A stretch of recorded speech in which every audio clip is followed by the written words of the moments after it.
Algebra 2, what's going on? Quick little video today, quick little Nearpod activity for you. We're talking about functions, right? We've been dealing with the vocab, what a piecewise function was, and finding the domain and range for that. That was the last Nearpod. And then the last thing was evaluating a function from its graph. Okay, but this time I want you to evaluate it without a graph, but with an equation. But think about what a graph was. A graph was, I gave you the x value. You went over to where the graph was and counted up to get to the y value. So it was just about looking at it, putting some number in for x, looking where that x is, and finding the y. It's going to be the same thing with equations. I'm going to give you an x value, and I want you to plug it in, do some math, and find the y value. So let's look at it. I'm going to switch this over to an example problem. First example problem says to evaluate, find an answer for f of 4. If f of x equals 2x plus 5. So this was in our little review packet, but now here, let's make it official. F of 4, it was f of x, but I took that x out and I put in a 4. So we do the same thing over here. I'm going to go into my equation f of x.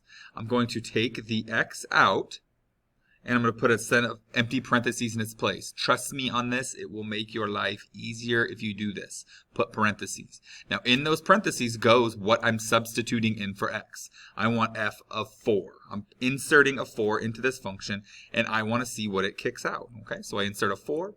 2 times 4 is 8. 8 plus 5 is 13, and we're dancing. F of 4 equals 13. Okay, let's try a second one.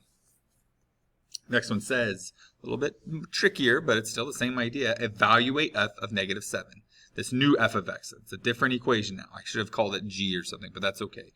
If I plug in a negative 7 in for my x, what will the whole thing equal? That's what it's saying. So I'm going to come over here. I'm going to take these x's out, and remember what I said. I'm going to put parentheses in their place. Trust me on this. I know what I'm talking about. It's going to help you. Now, in those parentheses goes what I'm plugging in. Well, I'm plugging in negative 7. This is a doozy. This is a tough one to evaluate.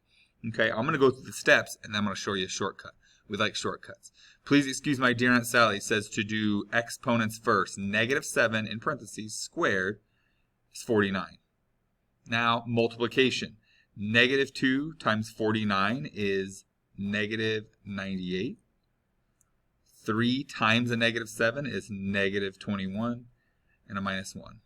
They all have minus signs, so I'm going to add them all together, and they're all going to keep that minus sign. So let's see, 98, 21, 19, negative 130? Negative 120.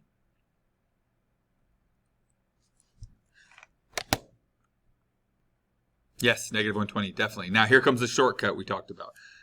We're going to have to do these, especially when we get into quadratics. We're going to have to get really, really good at doing these. But for now, we can use Desmos, that calculator thing we talked about. So here, let me open up a Desmos real quick. Look at this, what we typed in. Negative 2, negative 7 squared, plus 3 times. I'm going to type this exact thing in what I'm seeing right here. And Desmos is going to do the work for me. So let's open it up. Here we go. I want negative 2, parentheses, negative 7, close parentheses, squared. I have my squared button. Plus 3, parentheses, negative 7, parentheses, minus 1. Boom, negative 120. We did the math right, which is always encouraging, but we can use Desmos to help us evaluate these things. So, step number 1 here to this Nearpod, evaluating functions. This is the same thing that we were doing with graphs, but we're having to do the math, where the graph, someone else had done the math and just put it on a graph for us. We are having to go through now and plug these numbers in for x, and see what gets kicked out, see what the y values are. This point would be negative 7, comma negative 120. We want our y values. All right, moving on.